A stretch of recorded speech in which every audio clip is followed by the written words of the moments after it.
Hey everybody, it's Brian Asbury, and I just wanted to welcome you to today's episode. If you could, like today's episode, hit that subscribe button, and let's continue to grow the developmentally speaking brand. Today, my guest is former NXT superstar Cal Jack. Cal, how's it going? Good, but you gotta say my NXT name right. It's Cal Cal Bishop when I was there. Bishop. Yes, sir. Then change it to Cal Jack. Some people prefer not to go by their old names, and I apologize. I think for all fairness, everyone should know the old name, the new name. Yes, sir. Yeah. So, what made you want to get into professional wrestling? You know, I didn't want to. I was asked to, and I was discovered by Jerry Briscoe when I was in college.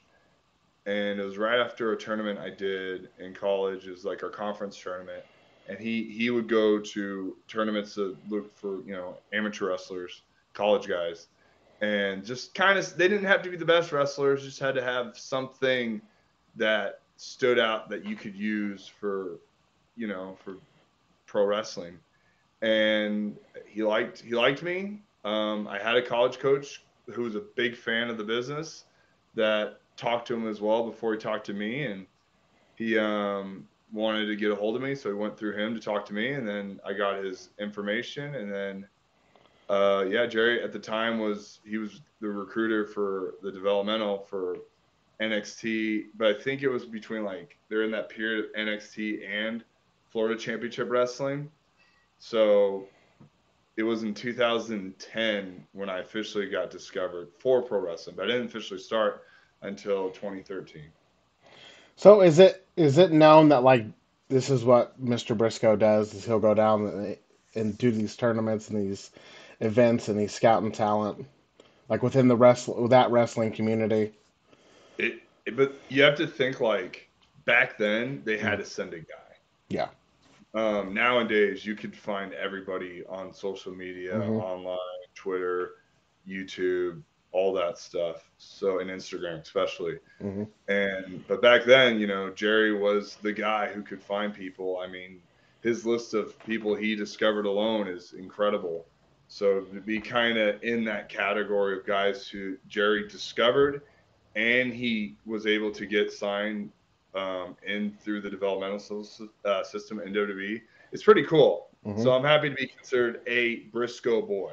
There's not many of us, so That's getting a the title of a Briscoe boy is cool. that's a good honor to have. Yeah, yeah.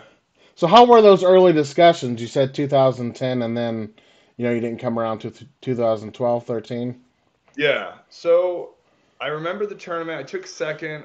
The guy I lost to actually, he got recruited as well, but he wasn't exactly into the idea. He wanted to start a family early, so he wasn't interested. But he came up to me and he gave me his card, and it was pretty cool because it said WWE on it, and you're like, well, this is awesome.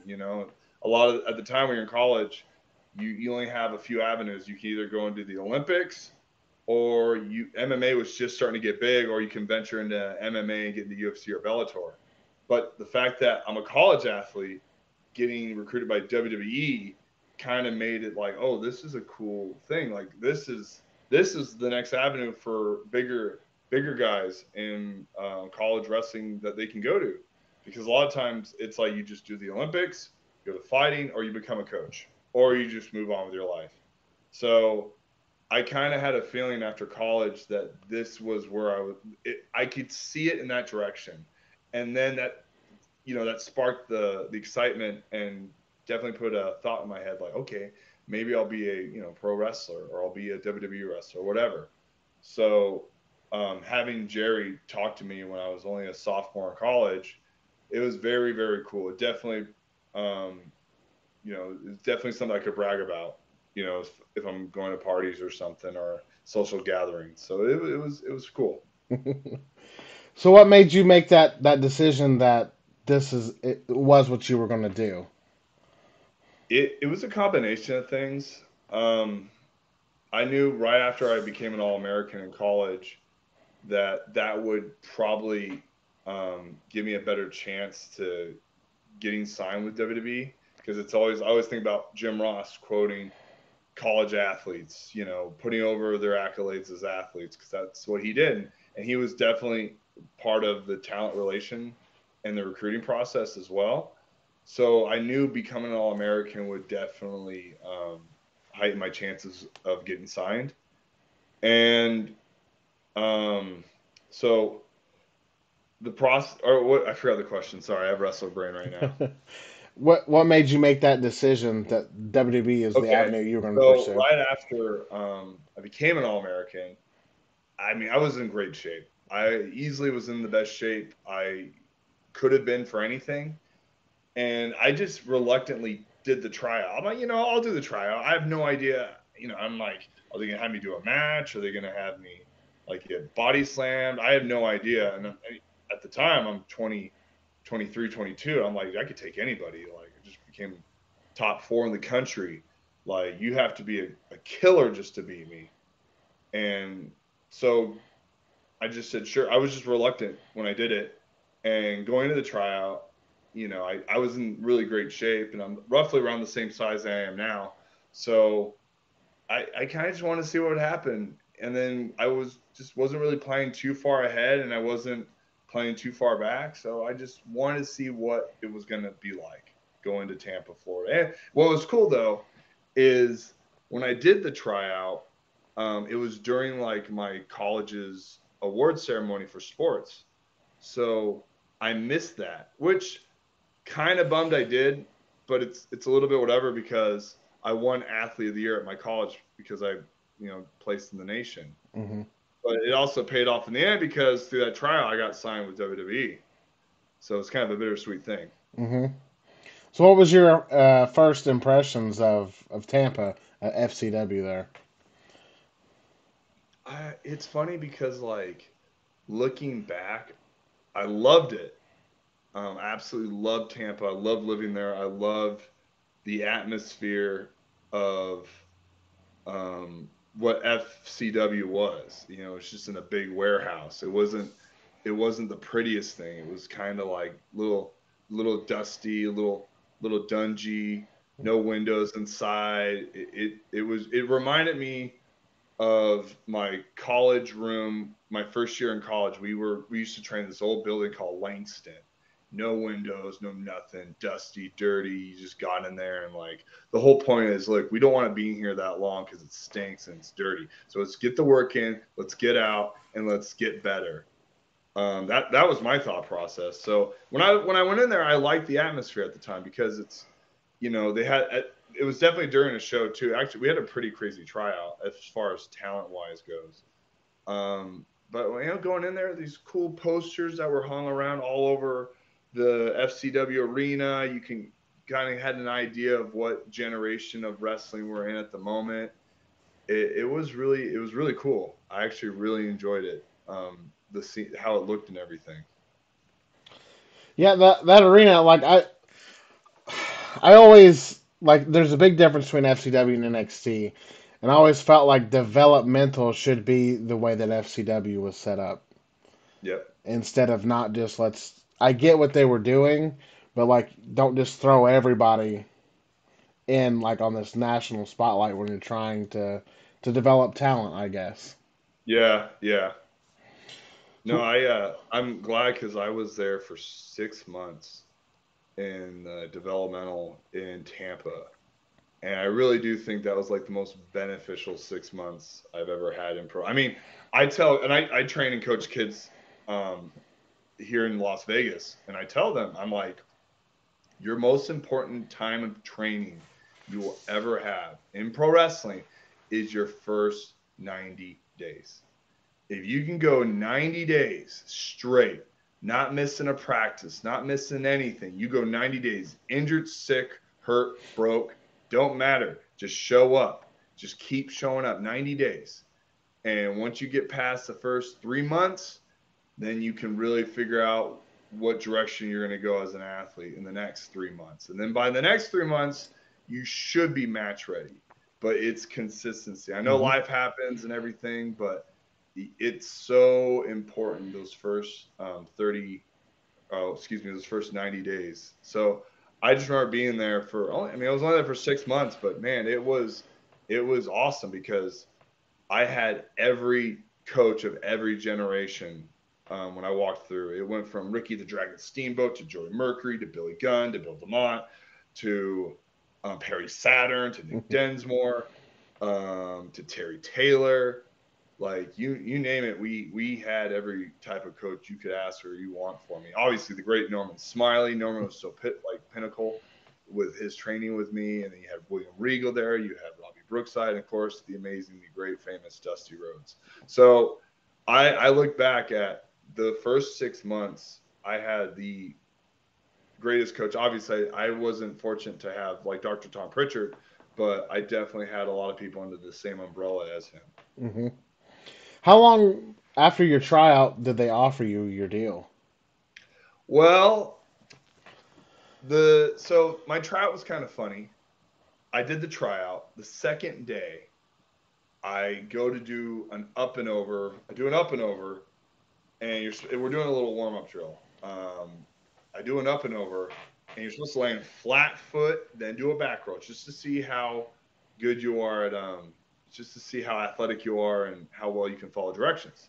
So, being a young 23-year-old kid who was in the prime of his athleticism, I want to do the back roll, have no stop or pause, roll, and then land on my feet, which doesn't sound that hard. It isn't, but some people can't do it. So I go do the up and over. I land, but I land more on my heels. My momentum took me. I rolled, whack, hit the back of my head. So I knocked myself silly on my tryout, like the second day of like a 4-day tryout. So I had to wear a big boxing helmet mask, but still I was in great shape. Like that didn't Hmm. bother me. So I was coachable. I listened. I did everything they asked as much as I could. And I mean, what was my favorite moment? Uh, I was when doing the trial, wearing the boxing gimmick. Actually, wearing the mask kind of helped because that made me stand out. Um, Terry Taylor pulled me aside and he's like, "Who trained you? Like you're good. Who trained you?" I'm like, "No one trained me. I'm just a college athlete." And he goes, "Oh, okay. Go on." Um, they told me the last day I was gonna get signed. Like once I heard that on the last day, they're like, "Last day you're gonna get signed." It was me. Um, Crazy enough, it was me, Fulton, uh, Travis Tyler, who's Dak Draper, and Angelo Dawkins. Like we all knew we were gonna get signed. That's pretty It's pretty cool, cool. like going through that, yeah. Yeah, yeah, So while you were in FCW, was there already rumblings of NXT, like they were going to relocate to Orlando? yeah. It was the athletic or the talent relation guy at the time was Canyon Seaman, and he he told all of us that like, hey, just so he's up front and center about stuff. He was like, hey, just so you guys know, we're gonna be relocating to Orlando, Florida. Hunter bought a facility. It's going to be, it's some millions of dollars for us, for everyone to go train out of. And I was, so I think I knew after the first month. Hmm. And I'm glad they told me that because, like, when you're first moving to a place, you have to sign for apartment and stuff. And at the time, it was like you either do a 6 month or a year lease. So when I heard that, I got a 6 month lease on an apartment. So we knew right away that we were all going to Orlando, and that was in January of 2013.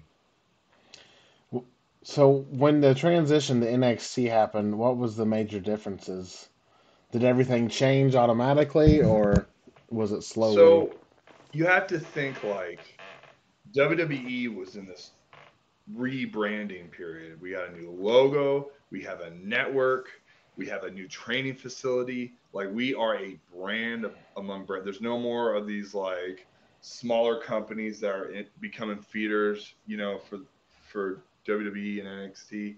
So it was like now we are our own thing, which was a good and a bad thing because it's a good thing because I mean, man, if you want to, you have to go to this place if you want to make it. Hmm. It's a bad thing because wrestlers don't have the opportunity, especially if they've never wrestled before, to kind of go out and get the experience of going on the road, earning your paycheck, um, getting life experience through work, especially if you're a college guy. Kind of the trials and tribulations of developing a character and seeing what sticks, seeing what doesn't stick, having a character that you believe in but no one else believes in, but you keep pounding, like, to give this a chance, and eventually it does work. Because a lot of times you might give them something, they say this isn't going to work. But you, in the independent scene, you have the chance to try it 1,000 times, and once the people see it, they get it, then it works. So I think the changing period, I think when we went to the WWE Performance Center Orlando, everything was more under a microscope. And not just the wrestlers, but the coaches. Everyone was under a microscope. So it wasn't one of those situations where, hey, everything's better. It's like, is it better or is it worse? What is it? It really kind of positioned everyone to be like, all right, this is more of a business than it is anything else. And that's the approach that more people have. This, like, obviously your goal is to make it to this company. NXT, for a lot of the guys there, it's just developmental. What you get paid is what you get paid. Now, if you're lucky enough to where your gimmick gets over, you have a character that's over, you get a shirt, then you get royalties. But if you don't got no shirt, you got no video game, you got no name, you got nothing to show for it, you get what you paid at the end of the week. And that's how it operated. So when they opened it, if outside looking in, it felt like there was an influx of talent. Like they had the spotlight was there. It was, there's that picture. I don't know if you've ever seen it, but it's a picture where we have all the talent, new and old, together. And we're on the ring. You have the coaches on the top. Some guys hang on the rope. I'm sitting in the very front with a polo shirt next to Mojo Rawley and a maskless Kalisto. And, like, you can kind of see in the picture, like, a lot of got some new faces, some old faces, some faces you've never even seen before that didn't last long. I mean, everyone had kind of their own experience there for sure. I know I definitely did. So, I mean, there wasn't a lot. Actually, I just remember it was July when we officially got there in 2013. And there was probably, at the time, there were guys that didn't make it to the Performance Center that got released. And then there were guys that made it to the Performance Center, and then there were new talent they brought in for the Performance Center. So it was a mixed bag of, like, new, old, and, the guys that still stay, this, kind of new. I was kind of new, but I was still not so new. So how was your experience, training in NXT versus FCW? And it was, I think, like, it was same, but obviously different. We had our own locker room, which was cool, but there wasn't like we had no lockers were assigned or anything like you had it. I mean, obviously it felt like we were going to a gym, like an LA Fitness or a Gold's, having a locker room. So that was cool. You can shower there. There's a little kitchen you could eat. So there were things there to be more beneficial going to the Performance Center. With that being said, you obviously had its own gym and everything too, which is a plus too. But I mean, in your head, you're like, well, I don't need a gym. We have a gym. Oh, I don't need a kitchen. We have a kitchen. It's like all this is covered here. We don't, you don't have to rely so much on everything, but at the same time, you kind of do. So with the FCW, we didn't have all that, which is also kind of why I liked it. You just show up and you worked. There's a lot of time to kind of linger about at the PC. And, then there's moments where you just feel like you're there all day, like you live there. And that's why I liked FCW, because you were there just for one thing. You knocked it out. But then it's like, well, hey, guys, you guys can wait because we have this area for you to wait. So then you have everyone just stuck waiting around a lot because of having an extra meeting or having whatever, having something. So, like I said, it's a good and a bad thing. When we went to FCW, you were there, you knocked it out, you went home. You kind of had more freedom at FCW. And the Performance Center in WWE, we didn't have that much freedom, but that was back then. I don't know what it's like now. It's a good and it's a bad thing. So there's, but for the training aspect, it was the same, but obviously we're under a microscope, and we're getting paid by the company. They want to know how well as a group we're developing, because it's a developmental system. So there's cameras everywhere, and like the coaches there are having to do reports on every practice. All this is getting sent around to office figures that have to look at this stuff. I don't know how database it was or how they use the statistics, Mm-hmm. but a lot of it was they had to report I think every other day they had a meeting with the coaches about like who's doing good, who's doing what. I mean, if you've seen like Breaking Ground, they Mm-hmm. had a little talent meeting about, well, what do we want to do this guy, blah blah blah, all that stuff. So you go there, training the same thing. You show up, you train for 3 hours in the ring, whether it's hard conditioning, spot calling, or we have a little powwow with the coach talking about psychology, match setup, and then from there you transition to the weight room. You could be either weightlifting in the morning or you could be weightlifting in the afternoon. It was kind of dependent on the level of wrestler you Mm-hmm. were. At the time I was in the beginner medium classes for the most part when I was there because I had an injury. So you would train with the guys that are beginners or kind of in the middle. If you were more advanced in your skill set and knowledge, you had maybe a little less ring time. I don't really recall, but then you would be in the weight room. You could be in the weight room a little longer to develop yourself physically. So it was different for everyone depending on your skill level and your experience. So with NXT being underneath a microscope, was there a lot more pressure? It felt like like you had to get it right this time, or they'll just look It, at somebody else. I mean, the thing is, they say it's a factory. Everyone says it's a factory. It's a machine. Mm-hmm. Um, it didn't feel like that to me because it. I think so. Maybe more so now because they get so much college athletes that come in Mm-hmm. that have zero experience, or they grab a indie talent that fits what they like very early in their career, and then they can make them into the style they want because it is a style. It is that WWE style wrestling. But more, I just remember I was there during the era when they brought in guys from like Ring of Honor that had a name, New Japan that had a name, like the Finn Balor's, Kentas, the Sami Zayn's, the Kevin Owens. So like they would bring those guys in because they already had somewhat of a TV experience with those bigger companies, Mm-hmm. and they knew they could carry a company. And that was something that was starting to become a trend, was we're going to get these guys that are already established, because that way it shows NXT, because I think it went from it being a developmental Mm-hmm. to then it becoming its own brand by bringing in those type of talents Mm-hmm. in. But as a guy who was neither had a name in that world or anything, we were more so under a different type of microscope. Those guys are obviously under a microscope, but we were under a different type of one. Like, hey, how's this guy doing? Like, is he developing his character? Can he talk? Does he have charisma? Does he have a personality? Is there a direction we can go with him? How's this guy? Is he still getting injury prone? He's got a great attitude. Like, where does he stand? Mm-hmm. Like, that's how it usually runs. Is they have subdivisions of talent and how they would locate the talent, how they would move the talent around. Was there any direction for what they were going to do with you during your time there? Well, so that's the thing.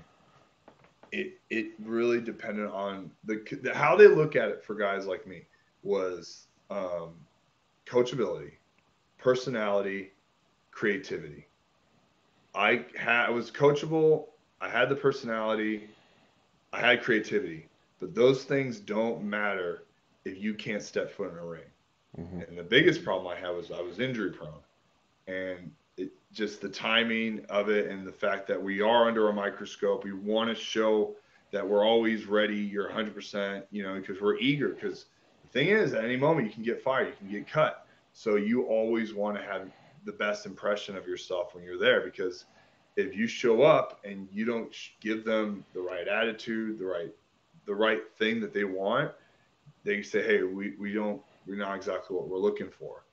Now obviously there's a downfall with that, because with my shoulder injury, which is kind of the I'm trying to use the phrase, but it was more or less the tail of my experience there. I had 2 shoulder surgeries when I was there, but I was there for almost 3 years. Um, I wasn't showing the ring development because I wasn't in the ring. So if I can't perform, there's nothing I can do. Hmm. And the goal with me, and this is the thing, I don't really, this is on the record stuff. I was not happy with how my release went because it wasn't unfair. It was not unfair. And it was pretty messed up with the way they let me go. The more I think about it, I've had to talk to people that they say, hey, it wasn't unfair. And I had people within the business saying something like I should do whatever, but Hmm. it's in the past now because I did that show Breaking Ground. And development, even before that, you don't really, if you can have a character or you're able to do matches on TV with the character within the first year, they might have something for you. But the thing is, after my first year, bam, I dislocated my shoulder. I tore my rotator cuff and my labrum. So it's like, well, what do we do with this guy? He just got hurt, but he might have something. Let's get him fixed and let's put him back on the mend. So that first, going to my second year after my shoulder surgery, something was there almost. Something was getting there, character wise. Um, but then, boom, I dislocate my shoulder again, and I tore something and I had to get another surgery.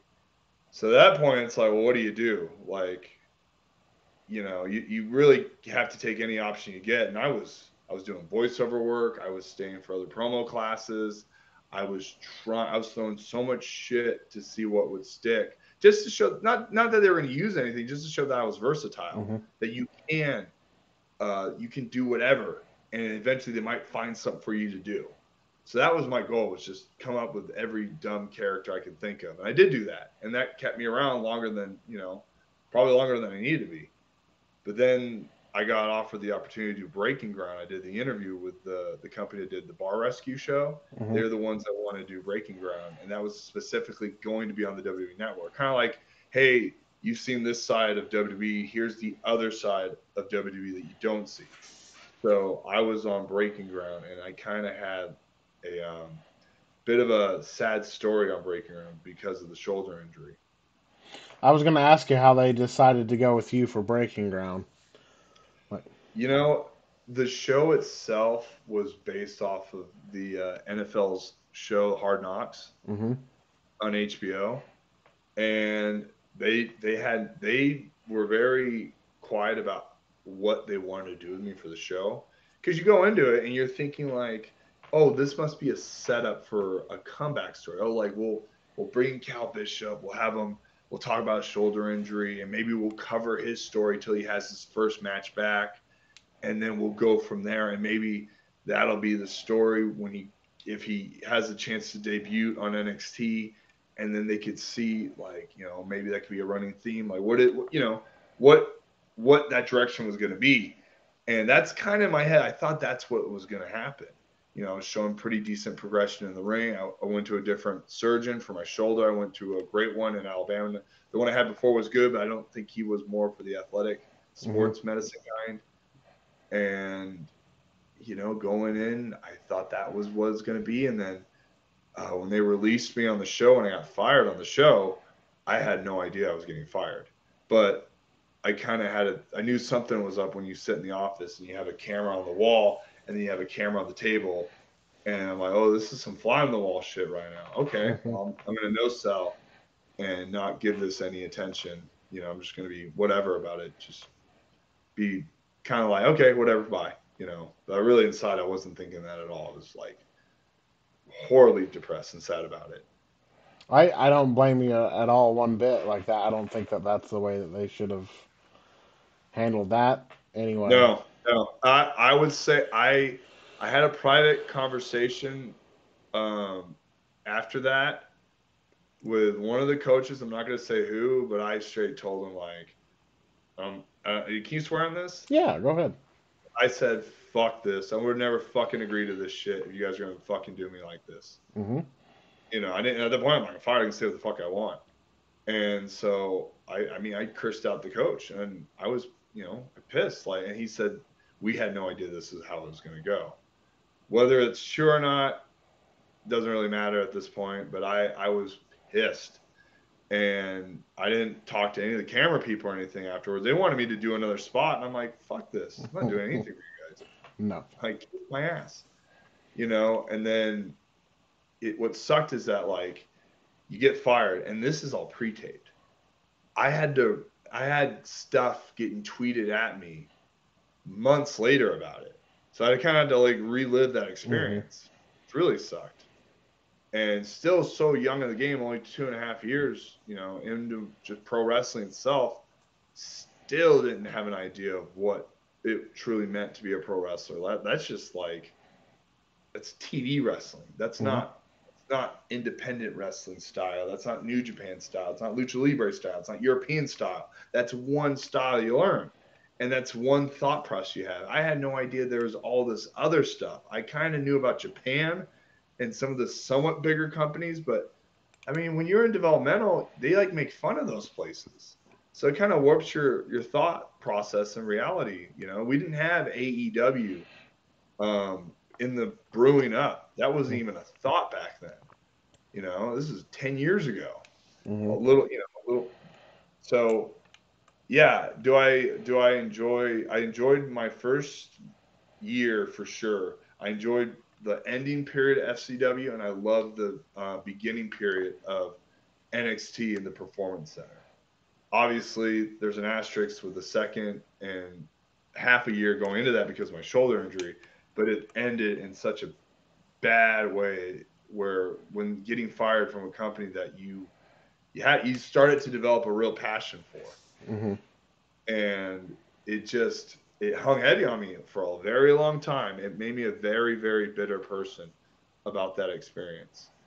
And I'm just slowly getting over it, so it kind of is what it is. And I was funny because I ended up moving to the West Coast, and I knew a couple guys that hit me up. They asked me like, "Hey, I'm getting a tryout. Hey, I'm getting signed. Hey, what do I do?" And I say, "Don't get injured. Just don't get injured, and just be coachable, have a great attitude, and don't get injured. Everything else will fall into place if you believe it will."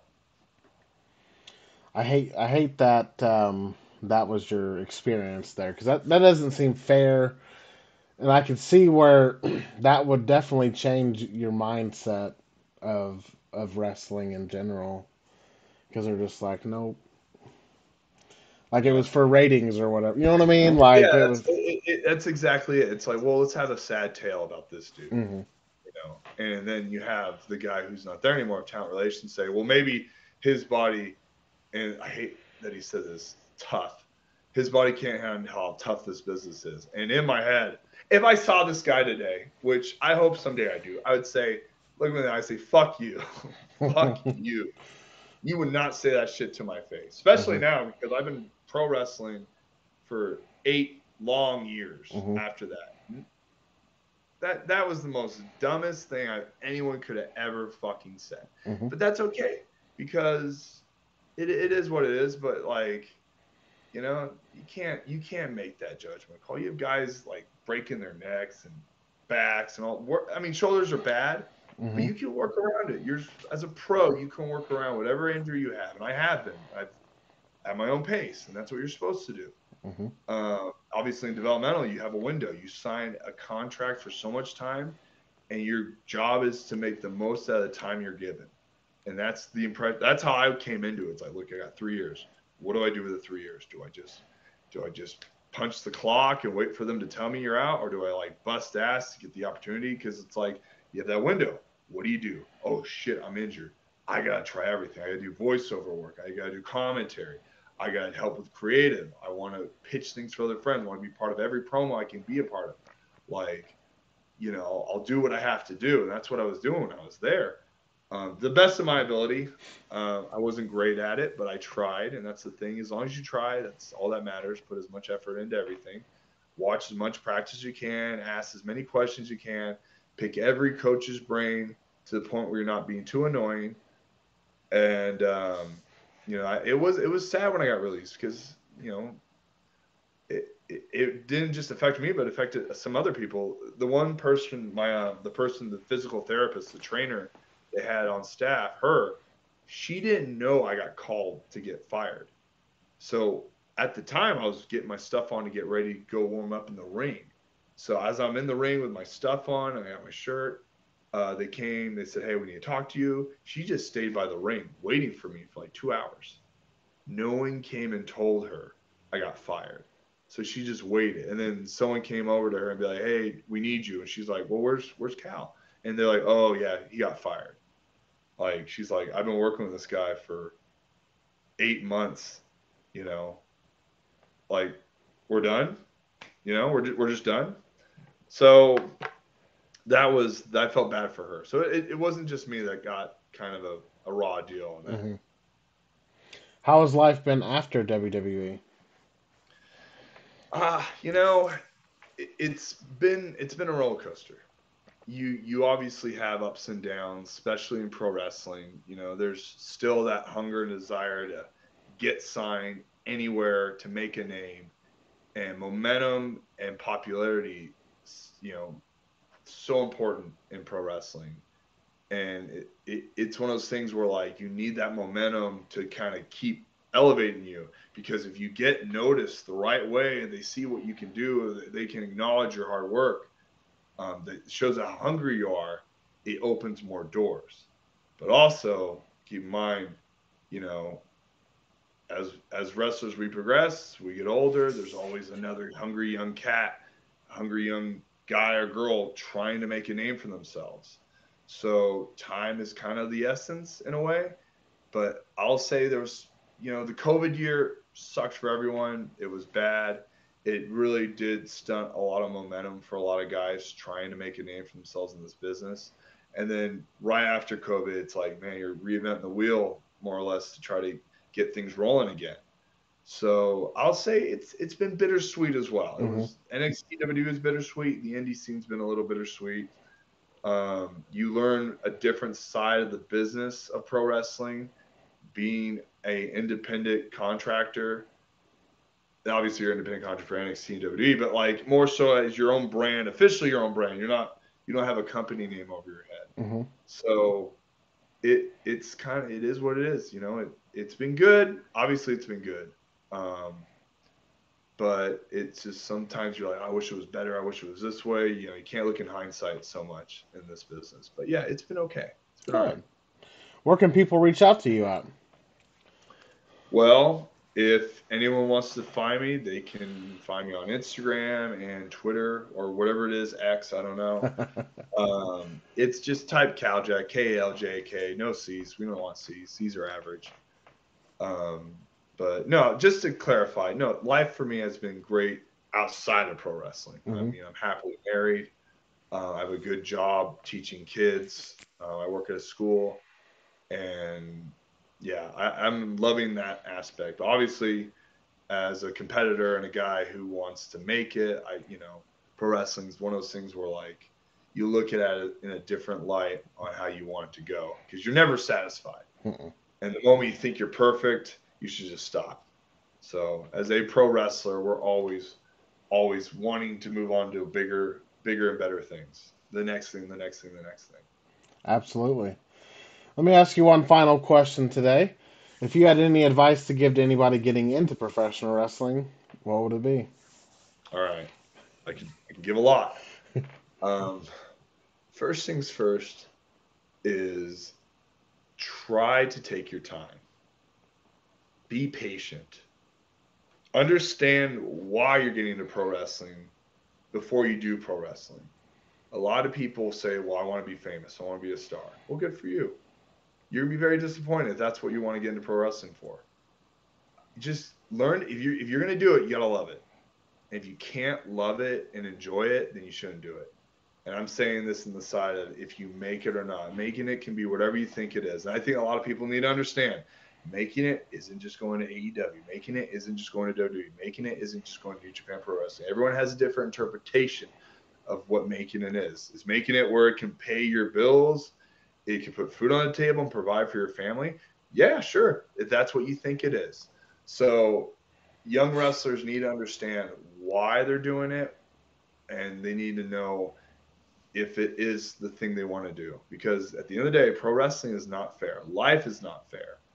And whatever you get, you kind of have to live with it. Mm-hmm. So that's what I would tell any young wrestler out there. What is the reason? What is your reason to doing that? And that's it. And if they have a great reason, then good luck, kick ass. If you don't have a great reason, well, it is what it is. That's my biggest advice. Know why you're doing it. If that's the reason why you want to do it, then you have an idea. Absolutely. Thank you for what you've done for professional wrestling and continue to do, sir. I greatly appreciate you coming on today. If there's anything that I can do, feel free to reach out. Oh, absolutely. I'll let you know, Brian. Thank You're you. good, boss.